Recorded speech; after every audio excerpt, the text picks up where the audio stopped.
সম্মানিত মুরব্বিয়ান, এখানে উপস্থিত আছেন, আমাদের এই যে বক্তব্য দিলেন আমাদের ভাঙ্গা উপজেলা বিএনপির সভাপতি, যিনি 18 সালে এই আসন থেকে 4 আসন থেকে এমপি নির্বাচন করেছিলেন, আমাদের প্রিয় নুরুজ্জামান ভাই, যিনি সব সময় প্রথম থেকে আমাকে খুব অনুপ্রেরণা দিচ্ছেন, সাহস দিচ্ছেন, ভরসা দিচ্ছেন, তার উপরে আমি ভরসা করি। এই যে আমার ভাই, কি বহিষ্কার টহিষ্কার কি আমি জানি না, এইসব আমরা বুঝি না, তাকে লাগবে। আমি তাকে বলেছি যে ভাই, আমরা একসাথে কাজ করব, একসাথে আমরা এই কৃষ্ণপুর ইউনিয়নকে একটা দলের ঘাঁটি হিসেবে আমরা পরিণত করব, তাকে ছাড়া হবে না। এই যে আমাদের মুরব্বী সভাপতি, তারপরে আমাদের ভাতিজা দায়েম, এই যে চুন্নু, এই যে নাসিদ কথা বলছে, মাসুদ কথা বললো, রুমি আছে, তারপরে আমাদের কবির, এই যে রাহেন মাদবা সাহেব, আমাদের যুবদলের নেতা, হ্যাঁ কুটি ভাই, অনেক, নুরুল হুদা, আমাদের চমৎকার বক্তৃতা দেয়া গেল। নুরুল হুদা রাজনীতি করে না, কিন্তু রাজনীতিবিদের চাইতে অনেক বেশি, তার এত প্রতিভা আমি জানি না, আমার অনেক আপন দীর্ঘদিন। এই যে মাসুদ, আমাদের দীর্ঘ 25 বছর আমাদের পরিচয়। জহুরুল 25 বছর আমার সাথে কাজ করে, এই রুমি, এরা দীর্ঘদিন। তো আমি একটা কথা বলি যে দেখেন, এই যে অনেক ভালো ভালো কথা আমাকে বললো এক বিরাট নেতা, আমি অত কিছু বুঝি না, আসলে আমি অত বড় নেতা আমি নিজেকে মনে করি না। আমার বাড়ি আমি ঘুরে ধরে দেখলাম, এখান থেকে গাড়ি চালায় বাড়ি থেকে আমি আসলাম, সেদিন 10 মিনিট আমি কৃষ্ণপুর বাজারে চলে আসলাম। আমি জানি না যে বিগত দিনে কোন এমপি ক্যান্ডিডেট এত কাছে কারো বাড়ি ছিল কিনা, আমি জানি না। সেই জন্য আমি মনে করি, এই যে বললো না কৃষ্ণপুর একটা ঐতিহ্যবাহী, শৈলডুপি ঐতিহ্যবাহী জায়গা। আমি ছোটবেলা থেকে আমার বাপের সাথে কৃষ্ণপুর বাজারে বহুবার আসছি, এখানে এই চারপাশ দিয়ে আমার অনেক আত্মীয় পরিজন। সেই জন্য আমি মনে করি আমার নির্বাচনী এলাকার সবচাইতে কাছে হলো কৃষ্ণপুর। 34,000 ভোট, অনেকে বলেছে কৃষ্ণপুর নির্ধারণ করবে এই আসনে কে এমপি হবে আর কে হবে না।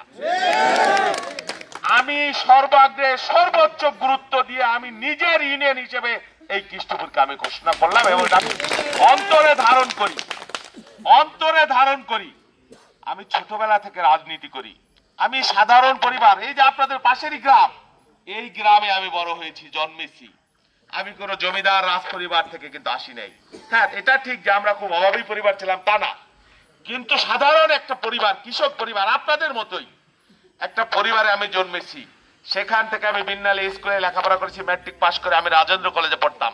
সেখান থেকেই যখন ইন্টারমিডিয়েট পড়ি তখন থেকে আমি রাজনীতি।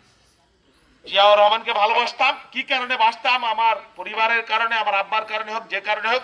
আমার আব্বাকে কেউ কেউ হয়তো চিনেন, এখানে অনেকেই বলেছেন।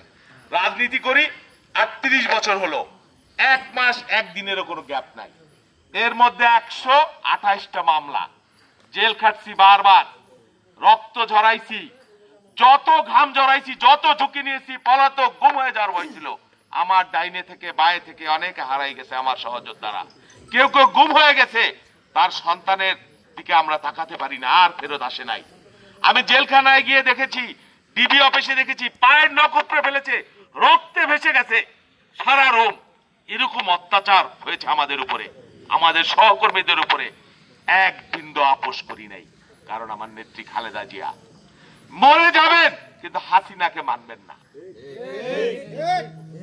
যে গল্প করে না, আর ওই যে বলে না যে পালাবো না, আর 3 দিনের মাথায় বোনকে নিয়ে শুধুমাত্র পালাই চলে গেলেন। খালেদা জিয়া তো যান নাই, তিনি তো মারাও যেতে পারতেন, তার যে শারীরিক অবস্থা, বাস্তবতা, কিন্তু এক বিন্দু আপোষ করেন নাই দেশের প্রশ্নে, মানুষের প্রশ্নে।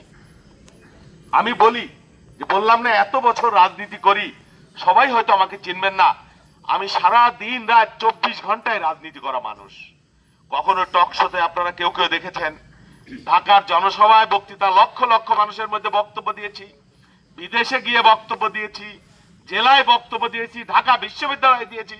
আমি ঢাকা বিশ্ববিদ্যালয়, বললাম না রাজেন্দ্র কলেজ থেকে পরে ঢাকা বিশ্ববিদ্যালয়ে আমি পড়তাম। হ্যাঁ, তো রাজনীতি এটা আমার রক্তে মিশে গেছে। অনেক অত্যাচারিত হয়েছে, নির্যাতিত হয়েছে, উড়ে এসে জুড়ে বসি নাই কিন্তু। হ্যাঁ, এইটা করতে করতে দলের আস্থা অর্জন করেছি। বেগম খালেদা জিয়া আমাকে স্নেহ করেন, আগামী দিনে যিনি আল্লাহর রহমতে প্রধানমন্ত্রী হবেন মানুষের ভোটে, তারেক রহমান, তিনি আমাকে স্নেহ করেন।